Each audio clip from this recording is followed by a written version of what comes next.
Well, hello YouTube. Well, I've had the Himalayan now for 16 months. So I just think it's about time I did a bit of a review on it. And I'm going to take you across Buttertubs Pass on the Himalayan while I'm talking about it.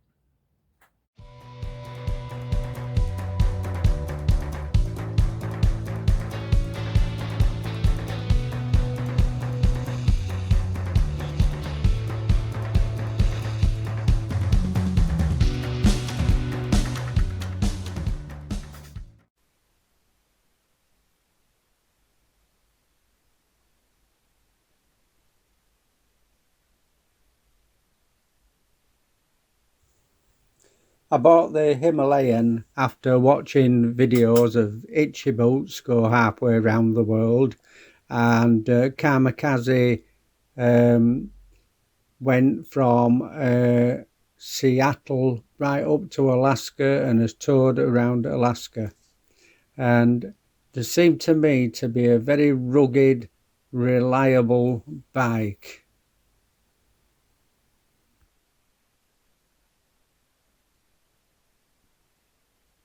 Royal Enfield put a lot of development into the Himalayan and built it from the ground up, specifically for going through mountainous regions like they have it in India. And Harris Engineering from England also put a lot of input into the frame, making it a really rugged bike. Oh, what do I think of the Himalayan? Well, I've had it 16 months now, and it's a very reliable bike. I've had no engine problems whatsoever. The only problem I had was with the battery, which that can happen with any bike.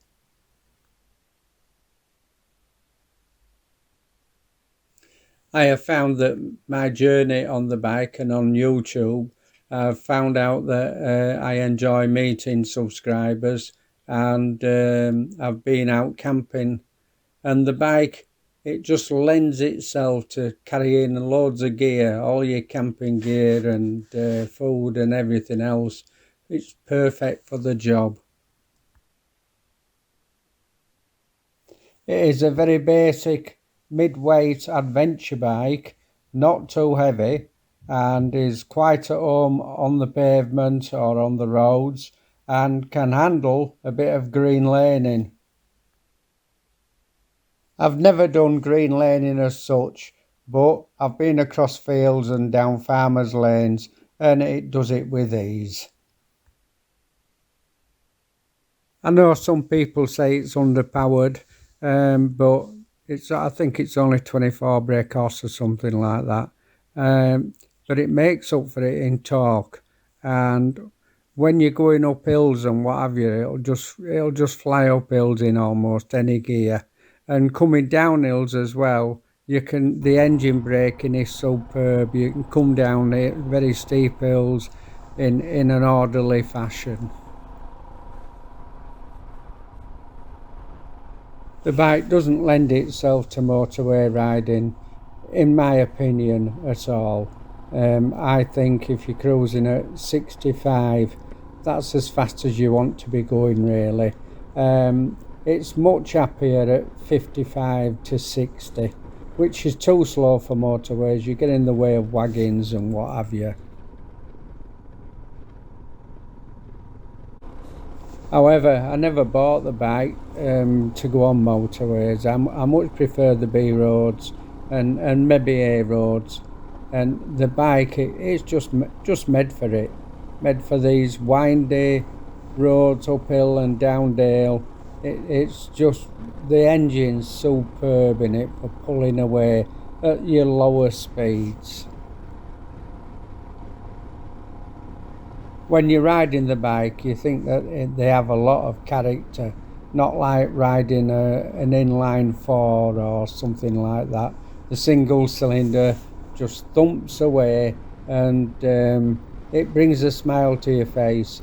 And a lot of people like me name the bikes, and mine's called Harry.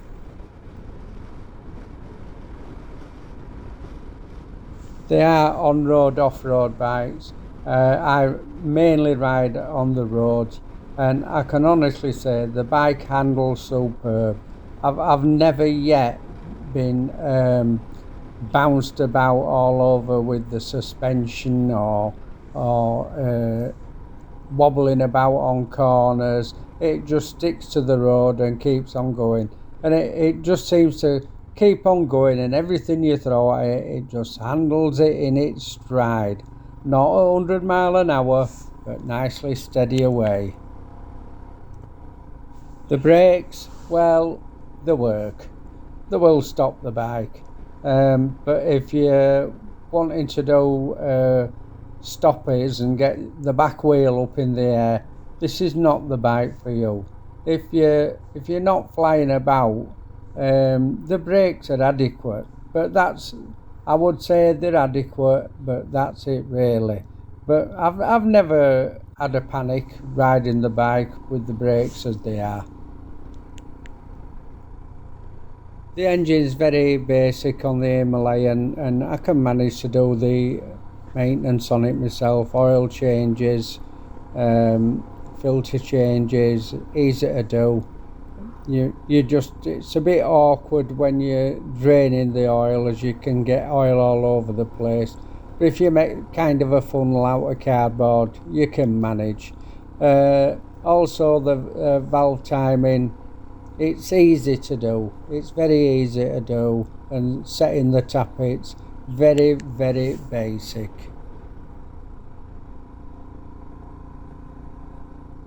I think it says in the manual that you change the oil every 6,000 mile, but I just change it at 3,000 mile. It don't cost a lot, does the oil? Don't take a lot of doing. But that's just me, my personal way of doing it. You can get the maintenance parts easy enough, the filters and the oils and what have you, probably next day or day after, from Hitchcock's. Very good dealers, and also any accessories as well. There's no problem in getting parts. Well, that's my review on the Royal Enfield. Thanks for joining me on my little ride out, and thanks for watching, and we'll see you again soon.